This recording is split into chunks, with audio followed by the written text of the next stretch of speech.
The sizzle of garlic and herbs filled the kitchen as Daniel Finch expertly diced vegetables for dinner. The rhythmic sound of his knife against the cutting board echoed through the spacious kitchen of their downtown penthouse. At 42, he cut an imposing figure, tall, broad-shouldered, with steel-gray eyes that could read a person's intentions from across a negotiating table.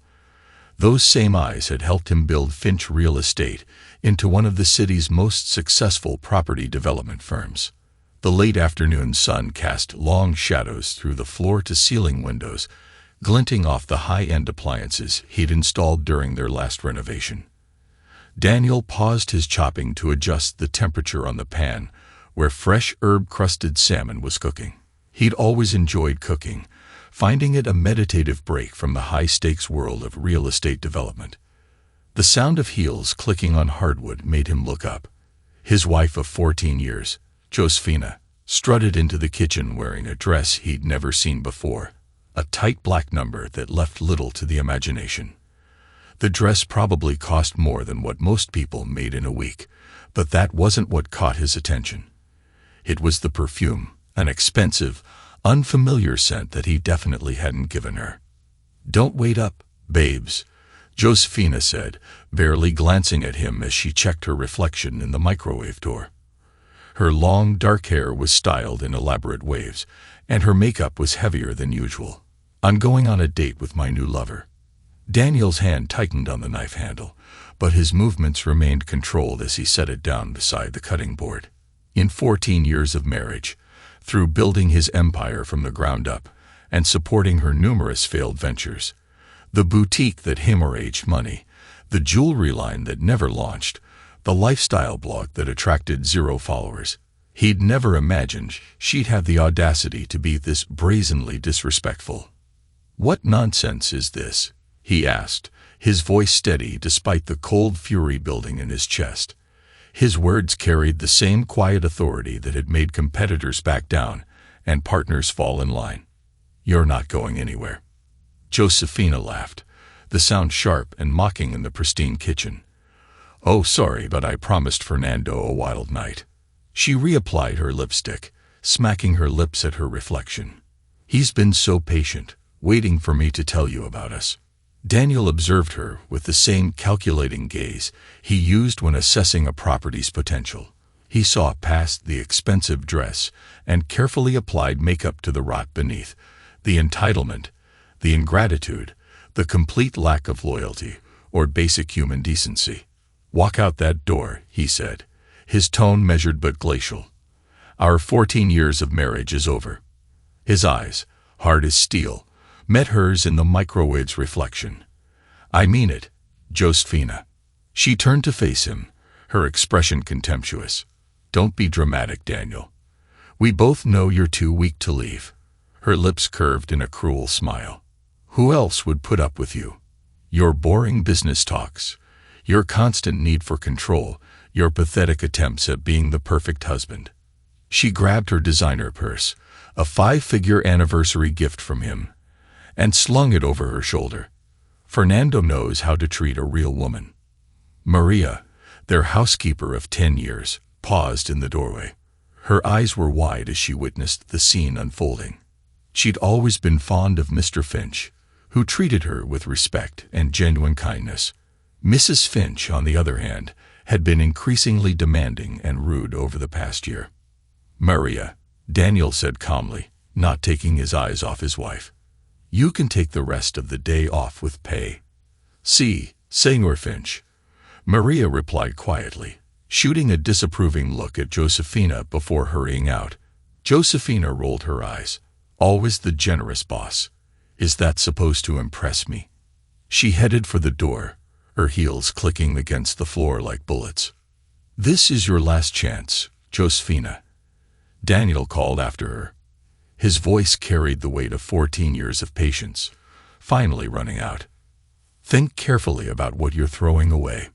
She turned at the door, her smile venomous. "What am I throwing away?" "A boring life with a predictable man." She laughed again, the sound echoing off the high ceilings. "Fernando has everything you don't. Excitement, passion, and he's not afraid to take what he wants." He's shown me what I've been missing all these years while playing housewife to a man who thinks cooking dinner makes him husband of the year. The door slammed behind her, her mocking laughter lingering in the air. Daniel stood motionless in the kitchen, his expression unreadable. The salmon continued to sizzle in the pan, filling the air with an aroma that now seemed out of place in the tension-filled room. He pulled out his phone and scrolled to a contact he'd hoped he wouldn't need to use. The line rang twice before a gruff voice answered. Rodney. Execute Plan 0. She finally did it. Understood, Mr. Finch. Rodney replied without hesitation. All the preparations are in place. Should I contact Mr. Church as well? Yes. Tell Jeffrey to file everything first thing in the morning. And Rodney, make sure Sue signs off on all the documentation tonight. Will do, sir. And the offshore accounts. Start the transfers immediately. Leave no trace. Daniel ended the call and turned back to the stove. He removed the perfectly cooked salmon from the heat and began plating it with the precision of a man who hadn't just initiated the systematic dismantling of his marriage. The vegetables, still only half chopped on the cutting board, would go to waste, but that hardly mattered now. As he sat down to eat his solitary meal, his phone buzzed with incoming messages from his team. Sue Wilkins, the private investigator he'd hired 3 months ago, was sending over the final batch of surveillance photos. Jeffrey Church, his attorney, confirmed receipt of all the necessary documentation. Rodney's team had already begun executing the carefully orchestrated financial maneuvers that would protect his assets. In his office down the hall, a security camera recorded multiple angles of the kitchen scene that had just played out. Daniel had installed the system shortly after noticing the first signs of Josephina's changing behavior. The footage would prove useful later, but for now he focused on his meal. Cutting into the salmon with the same precision, he'd soon apply to severing all ties with the woman who'd so grievously underestimated him. Across town, in an upscale restaurant, Josephina sat across from Fernando Lehman, giggling as he poured her another glass of champagne. Fernando, with his carefully styled hair and expensive watch, looked every bit the successful businessman he pretended to be. What Josephina didn't know was that his real estate firm was hemorrhaging money, and he'd been eyeing Daniel's empire with growing desperation. Did you see his face? Josephina laughed, taking a sip of champagne. He actually thought he could order me to stay home, as if I'm one of his employees. Fernando reached across the table to take her hand, his smile predatory. Poor Daniel, always thinking he's in control. Wait until he discovers how long we've been planning this. He won't know what hit him. Josephina agreed, her eyes glinting with malice. Once we're done, he'll have nothing left. Not his money, not his company, not even his precious reputation. Neither of them noticed the discreet woman sitting at the bar, apparently absorbed in her phone. Sue Wilkins had been tailing them for months, recording every meeting, every conversation, every damning statement. She snapped another photo of the couple and sent it to Daniel, along with a brief message. Target meeting confirmed. Audio recording in progress. Back at the penthouse, Daniel had finished his dinner and moved to his home office. The wall of monitors displayed various feeds, security camera footage, financial transactions and progress, email correspondences between his team members. He sat in his leather chair, watching as his carefully laid plans began to unfold. A knock at the door interrupted his thoughts. Come in, Maria. The housekeeper entered, still in her coat. Senior Finch, I know you said to go home, but I wanted to make sure you were okay. Daniel's expression softened slightly. I appreciate your concern, Maria, but I'm fine. Better than fine, actually. Maria nodded, understanding in her eyes. She'd watched Mrs. Finch's behavior deteriorate over the past year. The late nights, the secret phone calls, the increasingly extravagant purchases. She doesn't deserve you, Senior. Never did. Thank you, Maria. There will be some changes coming soon. I'd like you to take the next week off with pay, of course. When you return, things will be different. After Maria left, Daniel turned back to his monitors. A new email from Jeffrey caught his attention. The divorce papers were ready, complete with evidence of adultery and financial misconduct. Another message from Rodney confirmed that the offshore transfers were proceeding as planned. Daniel allowed himself a small smile as he watched the pieces fall into place. Josephina had called him predictable, boring, weak. She'd mistaken his patience for passivity, his planning for predictability, his self-control for weakness. Soon she'd learn the cost of that mistake. His phone buzzed with another message from Sue. Target and companion discussing plans to access joint accounts tomorrow morning. Audio recording attached. Daniel played the recording, listening to his wife and her lover plot to drain the accounts he'd already emptied. Their arrogance was almost amusing. They really believed they'd caught him unaware, that he was the fool they thought him to be. The night deepened outside the penthouse windows, the city lights twinkling like stars.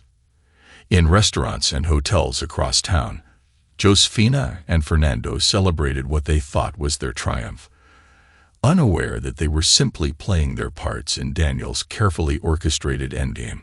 As midnight approached, Daniel's phone lit up with a final message from Rodney. All assets secured. Offshore transfers complete. Real estate transactions prepared for morning execution. Waiting for your go-ahead. Daniel typed a single word in response. Proceed.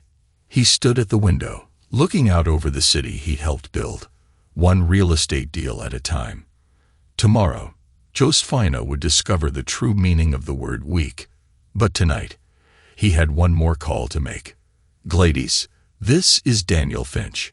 I apologize for calling so late, but there's something you need to know about your husband, Fernando. The wheels of justice and revenge were now in unstoppable motion. Daniel Finch, the man Josephina had dismissed as predictable and weak, had orchestrated a response that would leave both her and her lover with nothing but the bitter taste of their own betrayal. In their arrogance, they'd forgotten the first rule of real estate and life. Never underestimate the quiet ones who take their time to plan.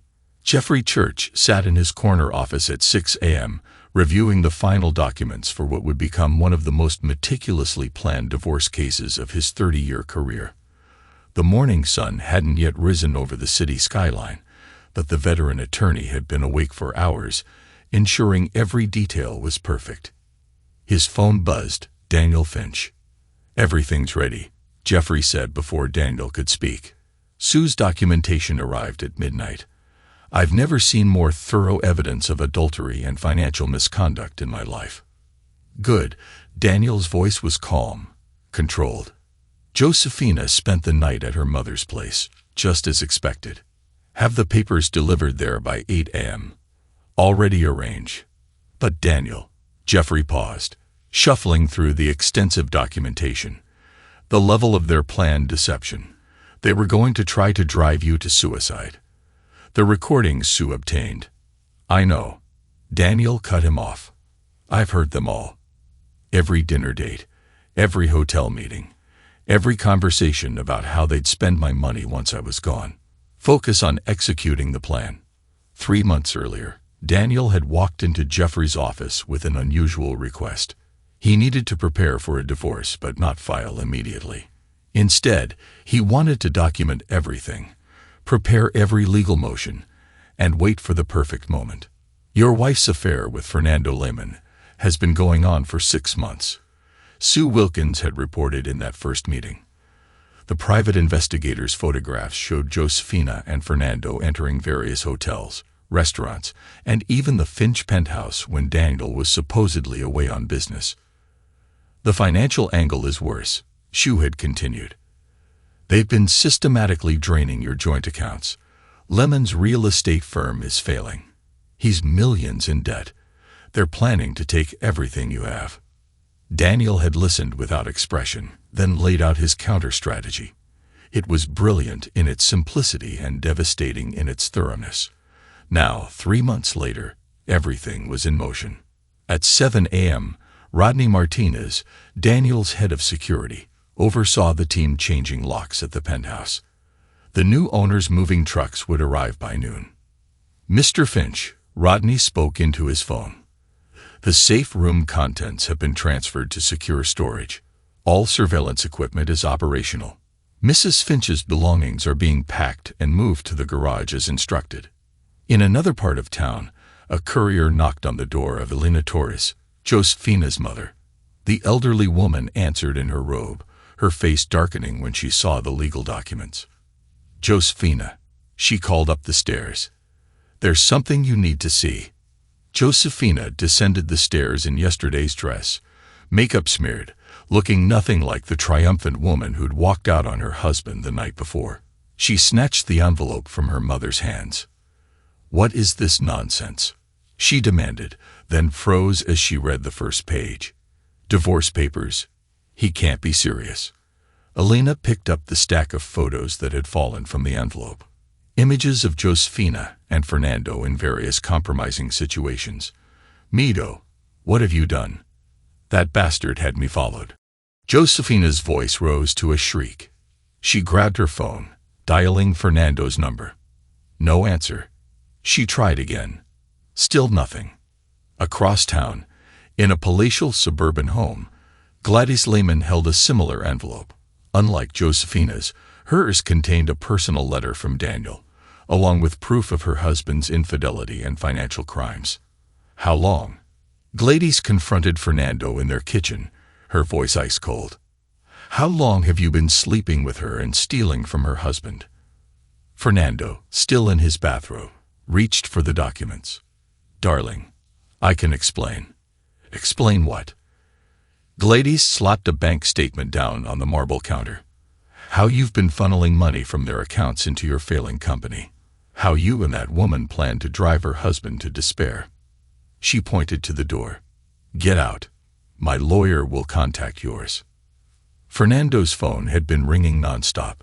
Josephina's calls. He ignored them all as he threw clothes into a suitcase, his carefully constructed world crumbling around him. Back at the penthouse, Daniel surveyed the space one last time. The furniture was already being moved out, the walls bare where family photos had hung. Maria, the housekeeper, stood in the doorway with tears in her eyes. "Senior Finch," she said softly.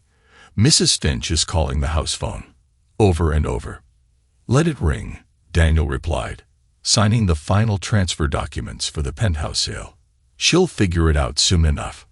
At 10 a.m., Josephina arrived at their private bank, dressed in fresh clothes and wearing her most entitled expression. "I need to make a withdrawal," she announced to the manager, sliding her card across the desk.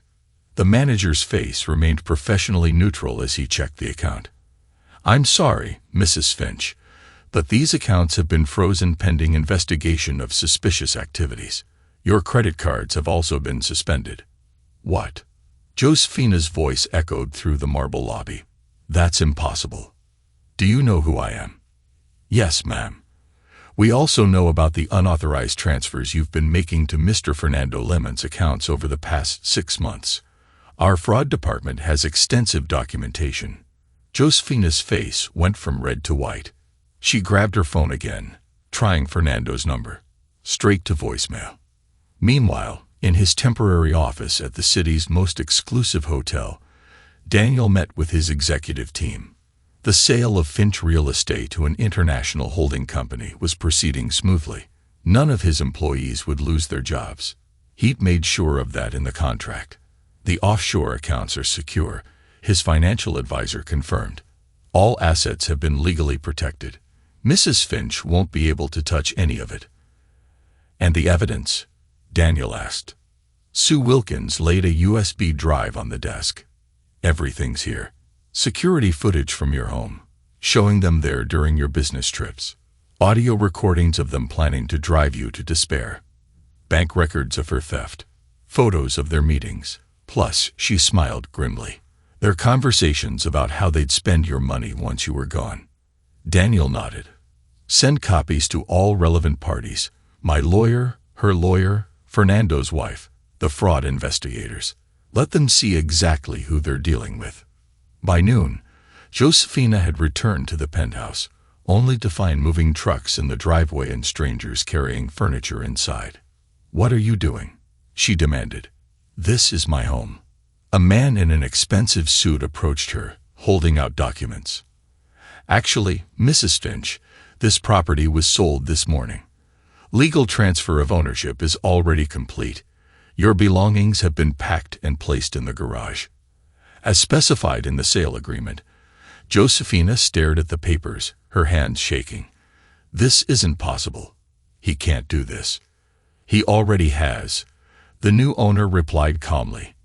"I suggest you remove your belongings from the garage before 5 p.m., or they'll be considered abandoned property." In the garage, Josephina found her designer clothes, shoes, and jewelry packed in labeled boxes. Her hands trembled as she called her mother.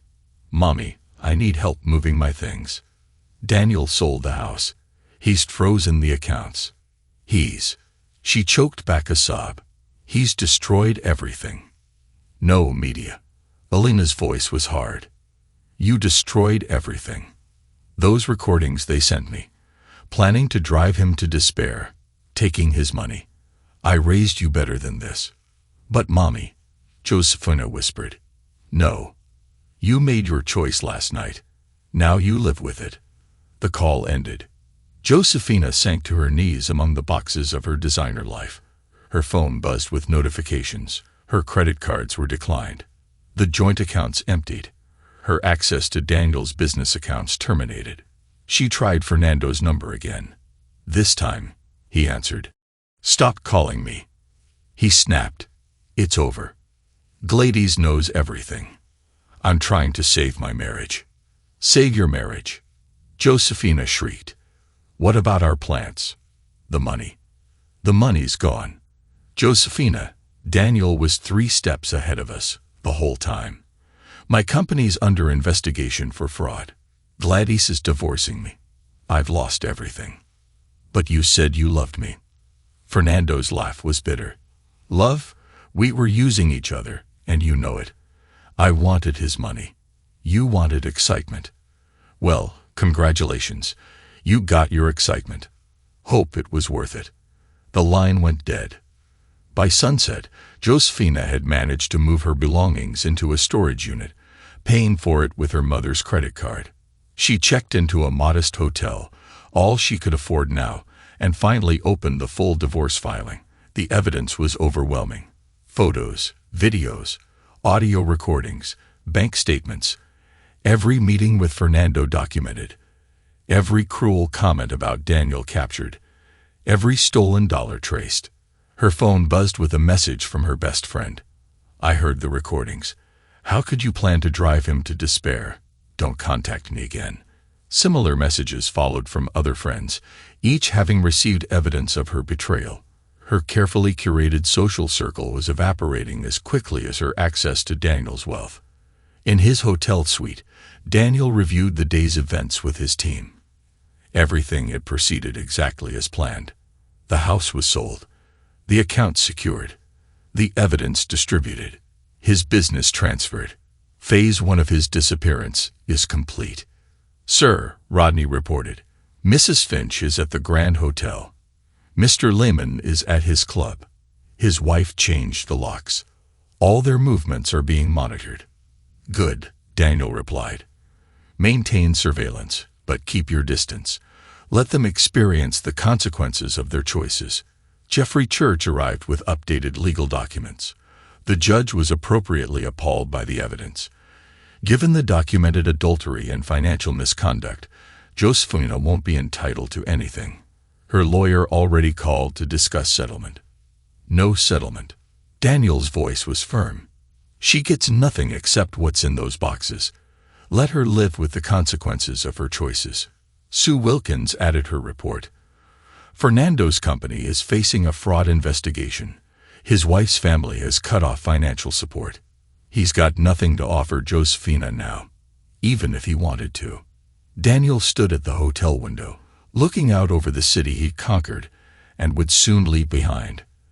"They thought I was weak," he said quietly. "They mistook patience for weakness, planning for passivity. Now they understand the difference." In her hotel room, Josephina stared at her reflection in the bathroom mirror. The expensive dress from last night was wrinkled, her makeup smeared by tears. Her phone lay silent. No calls from Fernando. No responses to her desperate messages to friends. The woman who'd walked out on her marriage last night, so confident in her power, so certain of her victory, was gone. In her place was someone who finally understood what she'd thrown away. She'd called Daniel weak, called him predictable, boring. Now she understood. He'd been playing chess while she and Fernando played checkers. Every move calculated, every response planned, every consequence anticipated. Her phone buzzed one last time. A message from an unknown number. She opened it to find a video. Security footage from their home, showing her and Fernando laughing about Daniel, mocking him, planning his destruction. Below the video was a simple message. You confused kindness for weakness.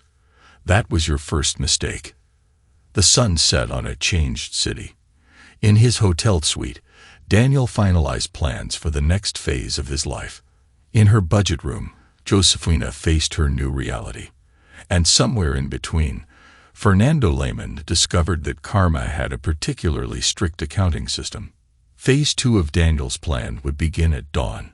But for now, he allowed himself a moment of satisfaction. They thought me weak, predictable, easily destroyed. They'd never suspect that the man they'd underestimated had been documenting their betrayal, preparing his response, and waiting for the perfect moment to strike.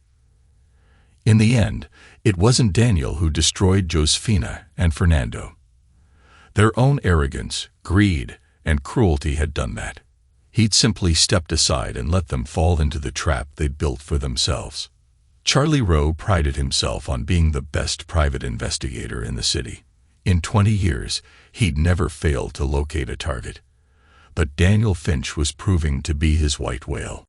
"I'm sorry, Mrs. Finch," Charlie said, watching Josephina pace his cramped office 3 months after Daniel's disappearance. Every lead goes cold. His business was sold to Maxwell Holdings. But it's a maze of shell corporations. His phone's disconnected, email accounts closed, credit cards canceled. The man's a ghost. That's impossible.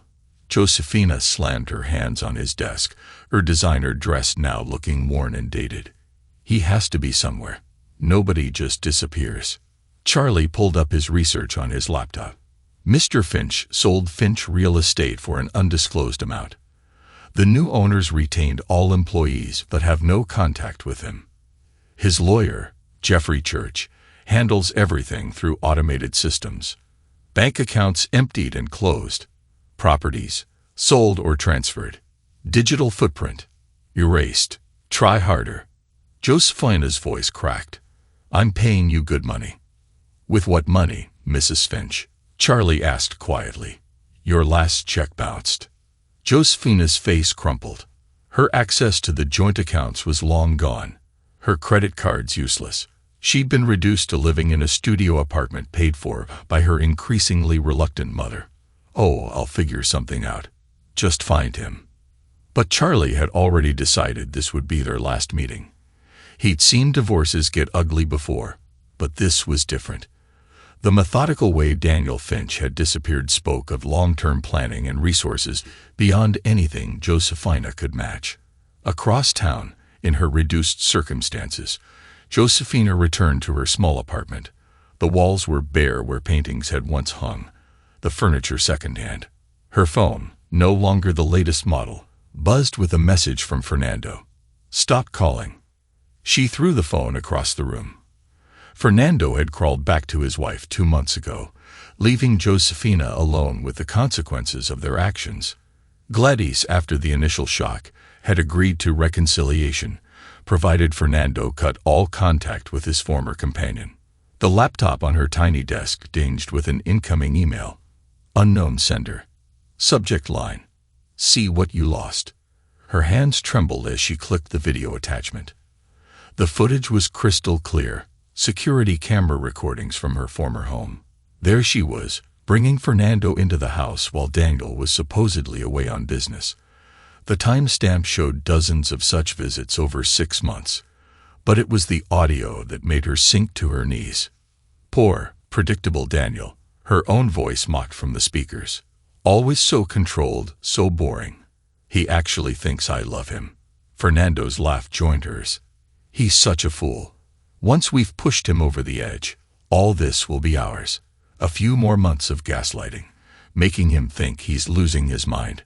The perfect despair. We'll look like the grieving widow and supportive friend who tried to help him through his depression. Josephina agreed. No one will suspect anything. The footage continued, showing meeting after meeting, plotting session after plotting session.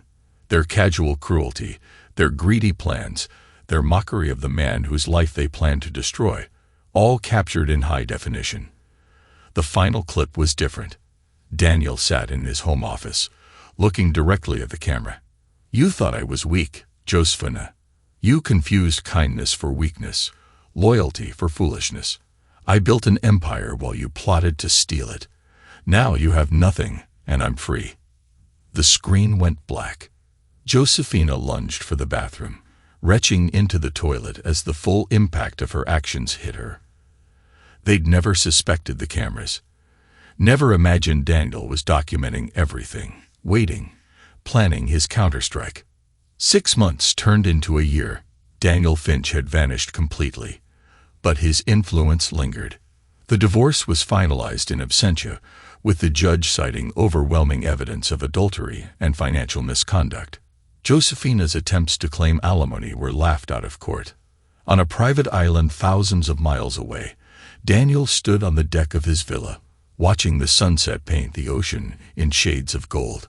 The property, purchased through an untraceable shell corporation years ago, was his sanctuary and command center. The latest reports, sir, his assistant said, placing a tablet on the teak table.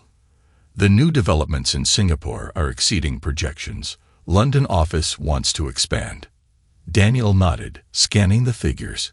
His new ventures, run through a network of offshore companies, were thriving. The skills that had built his first empire were serving him well and creating his second. In the other matter, the assistant pulled up another screen. Mrs. Finch lost her apartment last week, currently staying with her mother. Mr. Lemon's attempt to restart his business failed.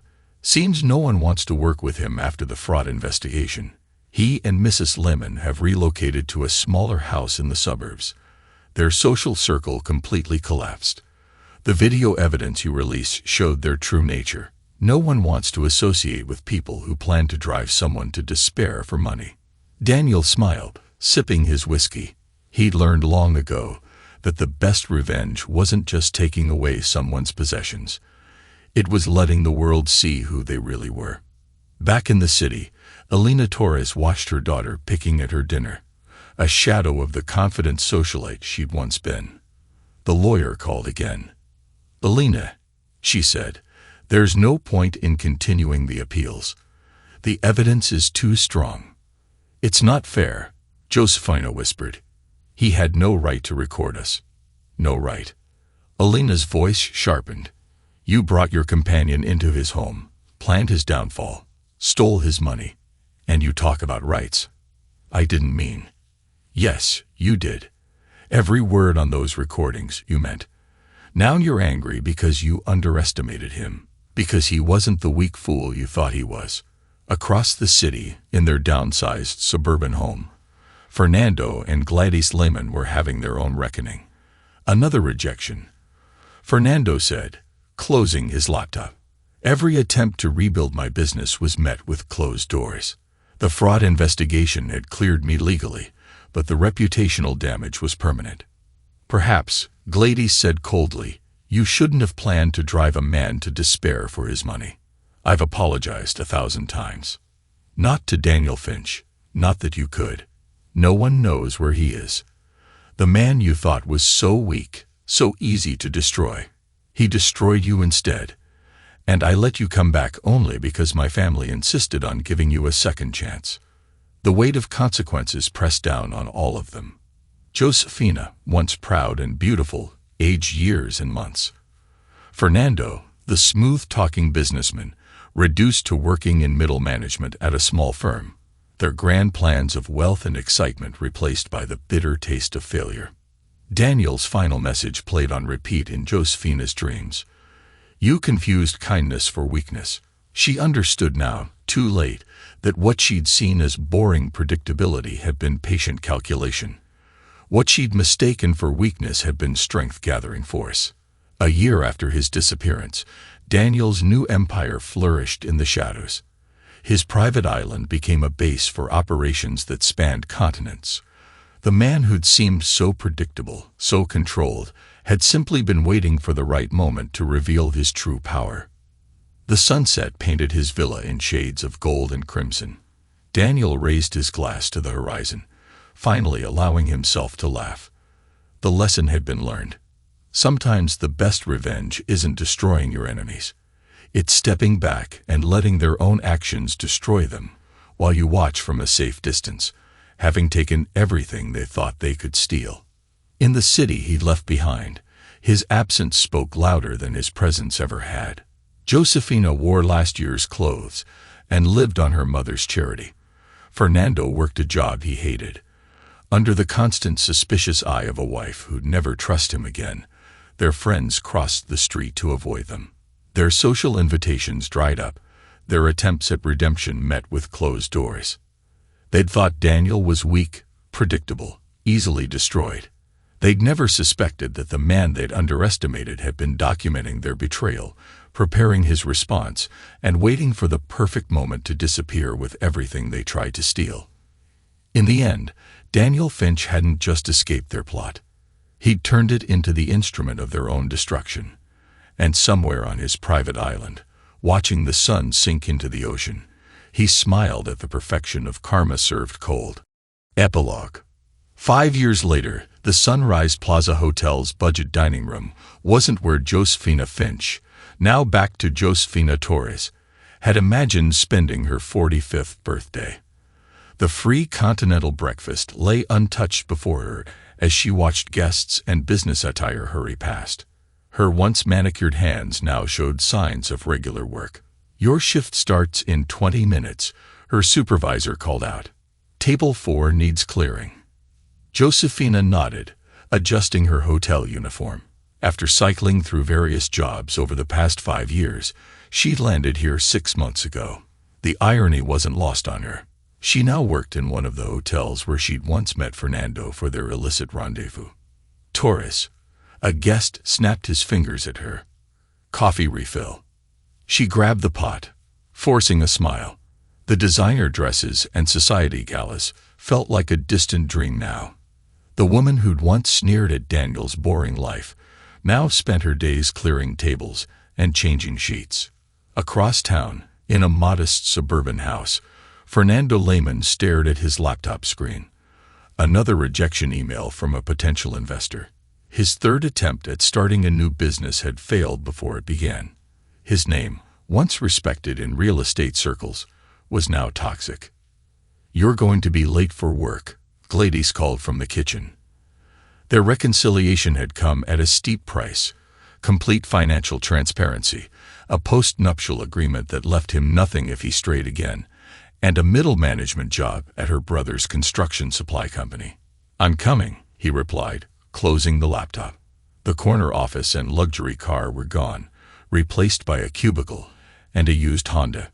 His salary barely covered their downsized lifestyle and the ongoing therapy sessions Gladys had mandated. Elena Torres, Josephina's mother, sat in her garden, reading a letter from her other daughter in Miami. Unlike Josephina, Maria had built an honest life, married well, and now ran a successful business with her husband. "Mama," Josephina's voice came from the small guest house where she now lived. "I'm heading to work." Elena sighed, remembering the day 5 years ago, when Daniel's evidence had exposed her daughter's true nature. The social humiliation had been complete. Their family name, once respected in the community, was now whispered about in scandalized tones. In her tiny apartment above a laundromat, Sue Wilkins, the private investigator who documented Josephina's affair, was reviewing case files when a news alert caught her eye. Finch International Holdings, one of Daniel's shadow companies, had just completed another acquisition. She smiled, remembering the meticulous man who had hired her 6 years ago. His disappearance had become something of an urban legend in their circles, the businessman who'd outsmarted those who tried to destroy him and vanished without a trace. Jeffrey Church, now semi-retired but still handling select cases, occasionally received encrypted messages from untraceable accounts, updates on business ventures, legal matters to be handled, all executed through a labyrinth of shell corporations that always led back to Daniel Finch's brilliant strategic mind. Another wire transfer came through, his assistant mentioned.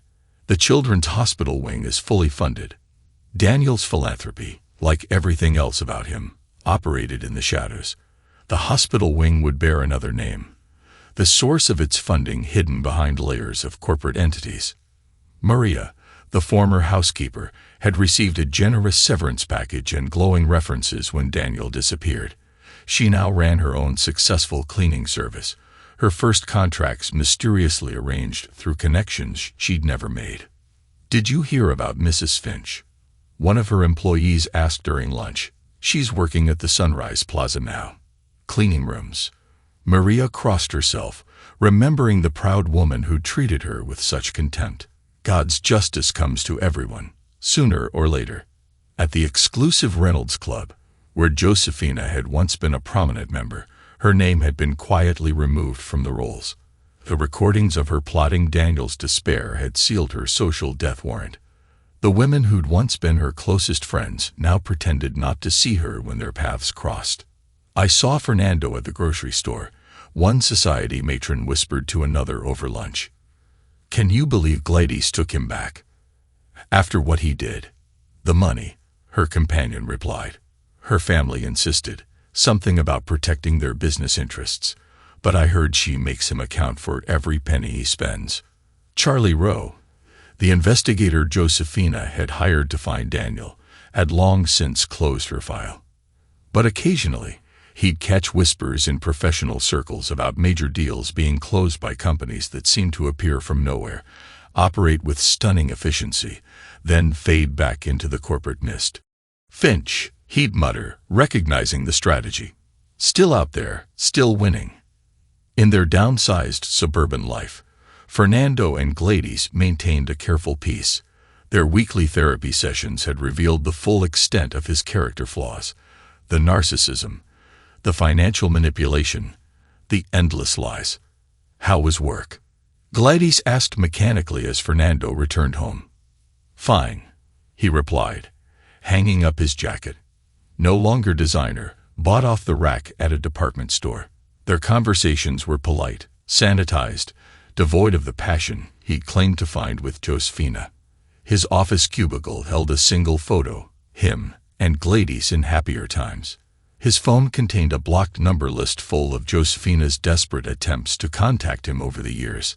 The last time he'd seen her, through the window of the Sunrise Plaza as he passed by, she'd been cleaning the lobby windows. The divorce settlement had left her with nothing. Her attempts at appeals dismissed by increasingly irritated judges. The evidence Daniel had gathered was ironclad. The theft, the affair, the calculated plot to drive him to despair. On his private island, Daniel Finch stood on the deck of his expanded villa, reviewing reports from his global business empire. At 50, he'd grown more distinguished, success and freedom adding an aura of quiet power to his bearing. "Sir," his assistant appeared with a tablet. The latest intelligence report on the targets. Daniel reviewed the updates on those he'd left behind. Josephina working at the hotel. Fernando trapped in suburban mediocrity. Their social circles shattered. Their ambitions crushed under the weight of their own actions. "The Singapore development," he asked, moving on to business matters, "exceeded projections by 20%. London office suggests expanding into emerging markets." He nodded, making decisions worth millions with the same precision. He'd once used to cook dinner in that kitchen where Josephina had announced her betrayal. The man she called boring now controlled a business empire that spanned continents. In her guest house behind her mother's home, Josephina sat on her bed after another exhausting shift. The tiny space was a far cry from the penthouse she'd once called home. On her dresser, a framed photo face down, her and Daniel on their wedding day, before greed and arrogance had consumed her. She picked up her phone, accessing a video she'd watched countless times over the years. Daniel's final message played on the screen. "You confused kindness for weakness, loyalty for foolishness. I built an empire while you plotted to steal it. Now you have nothing, and I'm free." The words hit harder now, after 5 years of consequences. The designer dress she'd worn that night hung in her closet, a reminder of her hubris. She kept it, though she'd never wear it again. It was all she had left of her former life. Elena watched from her kitchen window as her daughter left for another early morning shift. The proud, entitled woman who'd plotted a man's downfall for his money now took buses to work, packed lunch in plastic containers, lived on tips and minimum wage. "Perhaps," Elena murmured, "this is what you needed to learn humility." In his corporate office, Fernando's brother-in-law watched him through the glass walls of his cubicle. The man who'd once boasted of destroying Daniel Finch now filled out inventory reports, supervised by people who'd once been his subordinates. "Lemon," his supervisor called. "The quarterly reports are due." Fernando bent over his work, avoiding the knowing looks from colleagues who'd heard the stories, read the news, seen the evidence of his cruel plotting exposed. At his island, Daniel raised a glass to the sunset. His network of businesses grew stronger each year, his influence expanding quietly but inexorably. The man they'd underestimated had not only survived their plot, but had emerged stronger, wiser, free of the constraints of his old life. "Sir," his assistant appeared again. "Mrs. Torres attempted to access one of your old email accounts again." Daniel smiled slightly. "Let her. There's nothing to find." He turned back to the sunset. Some people never learn. They mistake kindness for weakness, patience for passivity. Their own nature becomes their punishment. The lesson I'd learned proved true again and again. Sometimes the best revenge isn't destroying your enemies. It's letting their true nature destroy them while you watch from a safe distance, having taken everything they thought they could steal.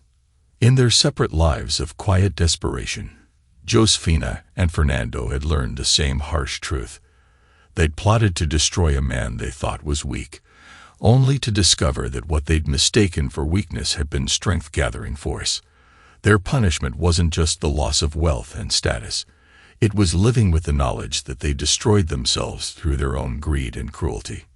And somewhere on his private island, Daniel Finch raised his glass to the setting sun. His empire growing, his freedom complete. His revenge served not in a single blow, but in the slow, inexorable grinding of consequences that would follow his betrayers for the rest of their lives. The night settled over the city they'd all once called home. In her tiny guest house, Josephina set her alarm for another early shift.